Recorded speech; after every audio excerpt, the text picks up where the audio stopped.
Welcome, it's KrayZee here. Iron Lung, a 2022 indie horror video game by David Szymanski, where you control a submarine through a blood ocean on a desolate moon. You are then tasked with taking photos and navigating only using a map, proximity sensors, and a low-resolution camera while being stalked by creatures that you can't see but know is out there swarming your sub. I watched Markipler play this years ago and thought it was a great game. The atmosphere is really good and the story idea is fascinating. I have watched Markiplier for a long time. He was why I watched YouTube for so long. So when I heard that he was making a movie and it was an adaptation, I had to go see it. I'm not a huge fan of horror movies or gore necessarily. I'll be honest, if Markiplier had nothing to do with it, I probably wouldn't have gone to see it. But I did. Me and my husband were the only ones in the theater when we went, which I loved actually.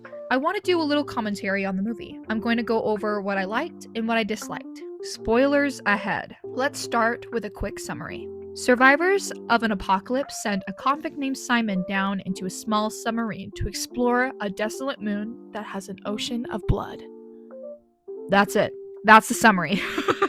So I will admit I was confused how this movie was going to be 2 hours long, especially because the game is already really short, but to my surprise, they actually made it work.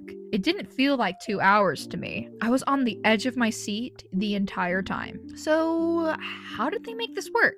I'll go over what I liked. Number 1, Markiplier. This helps.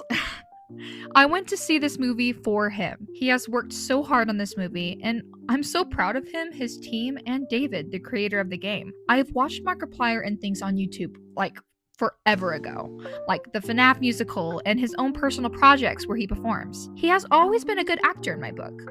So seeing him perform in a very serious role was an interesting and impressive watch. He was in this role and put everything he got into Simon, and you can see and feel that.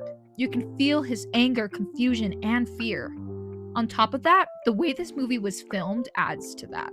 Number 2, cinematography. The cinematography was incredible. When me and my husband left the theaters, that's what we talked about the majority of the time besides Mark himself. My favorite use of cinematography was during Simon's dream sequence, where it's all red and in slow motion. If you've seen the movie, you'll know exactly what scene I'm talking about. It was incredible. We both got intense goosebumps during it. It was amazing. Another honorable mention was a particular transition that I liked. It started with Simon drawing lines on his map, and those lines transitioned into wires that were dangling on the ceiling, revealing a different angle of Simon. Loved it. I also like that we stay in the submarine with Simon the whole time, not showing the outside or what the blood ocean looks like from the outside of the ship. You are stuck in the sub just as much as Simon is, which makes it feel more real and claustrophobic for the viewers. As much as I would like to see the ocean itself, I'm glad they took some creative liberty to really leave it up to the viewer's interpretation. You want to get out as much as he does. Number 3, story. The lore behind the game was already really cool. I like the additional stuff that they put in the movie, like the X-ray camera and Simon and his backstory. I don't recall that being in the game. The world building is really cool. I love dystopian and apocalyptic stories. They worked with what they had and still were able to make it 2 hours long, and it didn't feel boring. I was impressed. Now, what I disliked. There isn't a lot at all. I noticed that the things I disliked was more at the end. When chaos broke loose at the end, we both had a hard time understanding what was going on. Could barely understand the voice, while the camera was aggressively shaking, making it even more confusing. I get that the camera shaking was intentional, because everything is shaking, but it was really hard to see anything. Subtitles could have helped with the screaming voices, and biggest spoiler, Simon dies. This isn't really a negative, but I was like 50-50 on the ending. Because I'm a sap, and I really wanted Simon to make it out alive. He worked so hard and went through so much, but in the game, you do die. So it's fitting with the game, but dang it.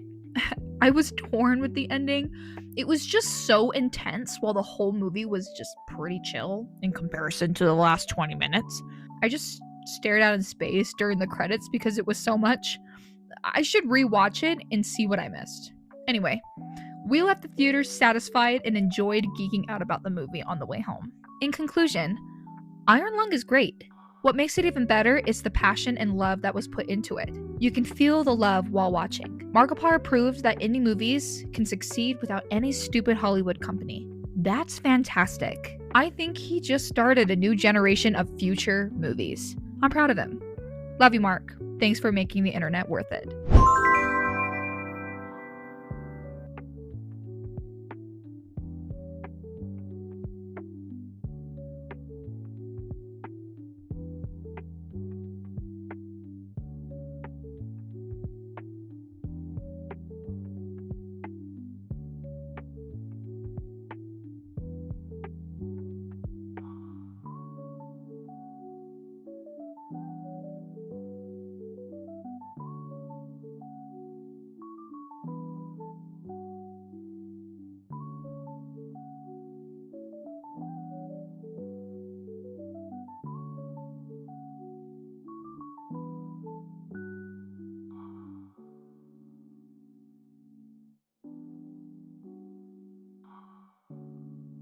But yeah, I think that's it for this video.